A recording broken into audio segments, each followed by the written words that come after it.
Ang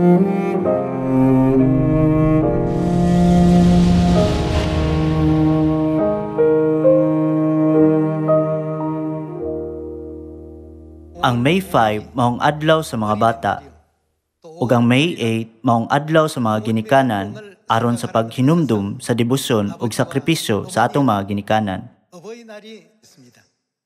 Ug ang May 21 maong adlaw sa mga mag-asawa aron sa pagpamalandong sa bisan unsay kakulangon sa ilang relasyon ug magpuyo nga malinawon. Busa, ang bulan sa May nagdasig kanato sa paghunaw-na may tungod sa pamilya. Importante nga atong hunaw-naon ang atong pisikal nga mga pamilya. Apan, dili ba angay usab natong palandungon ang atong espiritual nga pamilya? Sa adlaw sa mga ginikanan, ang mga anak na malandong sa debosyon ug sakripisyo sa ilang mga ginikanan, nagunauna nga, unsaon nako pagbalo sa grasya sa akong mga ginikanan, mao kini ang rason nganong gisaulog ang adlaw sa mga ginikanan. Sa samang paagi, dili nato kalimtan ang grasya sa Dios Amahan ug Dios Inahan. Kung maghunaw na ko sa adlaw sa mga ginikanan, usa ka mubo nga istorya ang musantop sa akong nauna. Adunay usa ka inahan ug usa ka anak nga lalaki. Usa ka adlaw ni ana, gihangyo sa inahan ang iyang anak. Nakoy dinalian nga negosyo karon. Busa, palihog at imana ang imong manghod. Ang anak miingon, buhaton ko kini. Sa pagbalik sa inahan, iyang nakita ang baba sa iyang anak nga nagmugot, puno sa kalagot. Unya, gitunol niya ang usa ka papel. Ang mubo nga sulat mabasa. Nagdula uban sa akong igsuon sa tibok adlaw, $10. Pag-ilis sa diaper sa akong igsuon, $5. Pagpainom kaniya og gatas, $5. Nining paagiha, iyang gipakita ang bayronon alang sa mga buluhaton ug medyo dako ang kinatibuk-ang kantidad. Hilom kining gibasa sa inahan ug may gisulat sa notepad. Ang pagpakaon kanimo sukad sa imong pagkahimugso walay bayad. Pagdala nimo sa ospital sa matag higayon nga magsakit ka, nagtukaw sa tibok kabii aron atimanon ka, kining tanan libre. Ang kantidad sa dinusinang mga sinina alang kanimo libre usab.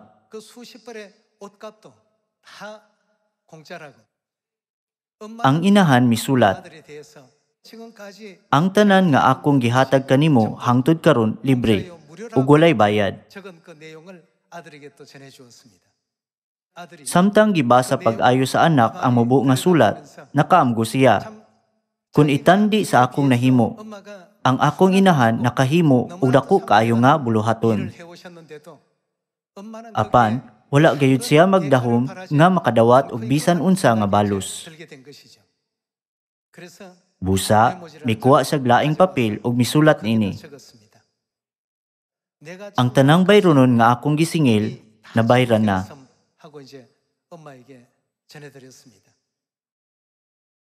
Mga igsuon, unsa kadako ang nabuhat sa langitong amahan ug sa langitong inahan kung itandi kini sa atong nahimo. Ang inahan naghalad sa iyang tibuk kinabuhi ngadto sa iyang anak. Bisan pa man ni ana, wala siya magdahom og bisan unsang ganti. Nagingon nga, ang tanan nga akong gihatag kanimo, kining tanan libre. Hunaw na ang usa ka bata nga nasamok ug naputol ang tulog ug ni mata nga nagilak alang sa gatas. Ang buluhaton sa usa ka inahan sa pagpadako sa iyang mga anak, dili ikatandi sa anak nga nagatiman sa iyang manghod sulod lang sa usa ka adlaw. Bisan pa ni ana, ang inahan miingon, ang tanan nakong sakripisyo ug debosyon alang kanimo libre. Sa pagbasa niini, nagunaw na ako. Tinuod gayud kini sa kung unsa ang ginabuhat ni amahan ug inahan alang sa ilang mga anak.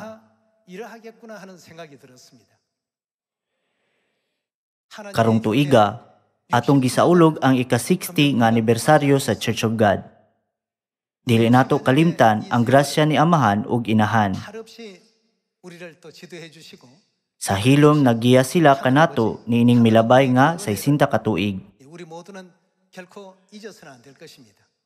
Kung kabahin sa ilang grasya, kanunay natong hunaw-naon ang sakripisyo diha sa krus.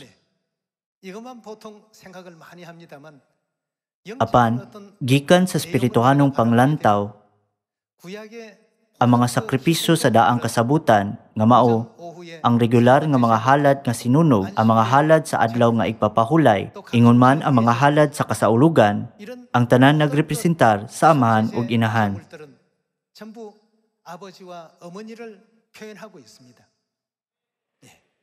Ang sakripisyo ni Amahan ug ang sakripisyo ni Inahan gihulagway pinaagi sa kamatayon sa tanang matang sa mananap diha sa regulasyon sa balaod ni Moises.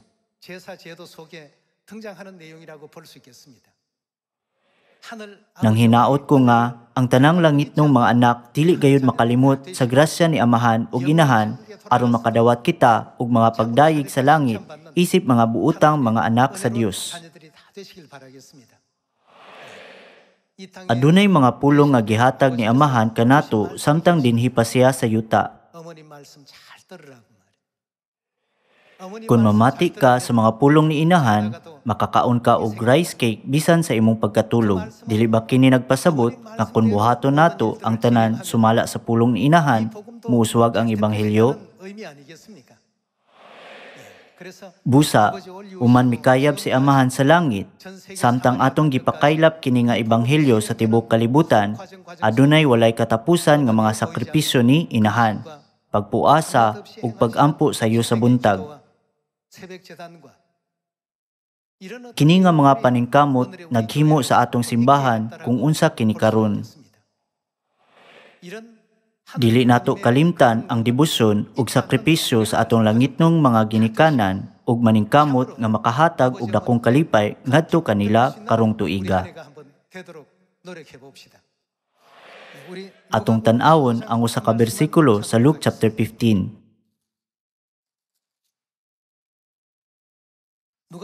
Luke chapter 15 verse 7. Sultihan ko kamo nga ingon usab niini ang mahitabo. Mas dako ang kalipay dito sa langit tungod sa usa ka makasasala nga naghinulsol kaysa 99 ka tawo nga matarong nga wala magkinahanglan sa paghinulsol. Mas dako ang kalipay sa Dios alang sa usa ka makasasala nga naghinulsol kaysa 99 ka matarong nga mga tawo sa langit. Busa, dili ba angay nga maningkamot kita sa paghatag niini nga kalipay ngadto kang Amahan ug Inahan? Imbis nga mosimba lang, hatagan nato og kalipay ang atong langitnong mga ginikanan.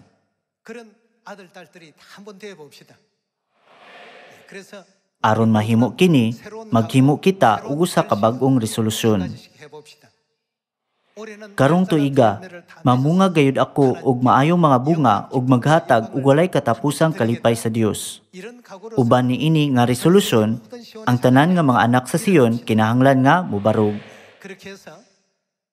Sa pagbuhat sa ingon, ang kamaturan sa Dios mahimong hingpit nga mokaylap sa tibok kalibutan karong tuiga, bisan sa mga nasod nga wala pa makadawat sa kamatuoran. Tin-aw na akong nainumduman nga miingon si Inahan, ikaw ang akong tanan sa akong kinabuhi ug ikaw lang ang akong bugtong alatimanon. Unya, karon, kinahanglan natong ipadayag ang atong pagtuo pinaagi sa pag-ingon, ang Dios mao ang tanan sa akong kinabuhi. Nagpasalamat ako sa grasya ni Amahan ug Inahan, ug kinasing-kasing nga nag-ampo nga ang Dios Amahan ug Dios Inahan makadawat dayon og pagdayeg gikan sa kalibutan. Nang hinaot nga nakadawat kamo og daghang grasya, gusto nakong tapuson ang sermon karong adlaw. Daghang salamat.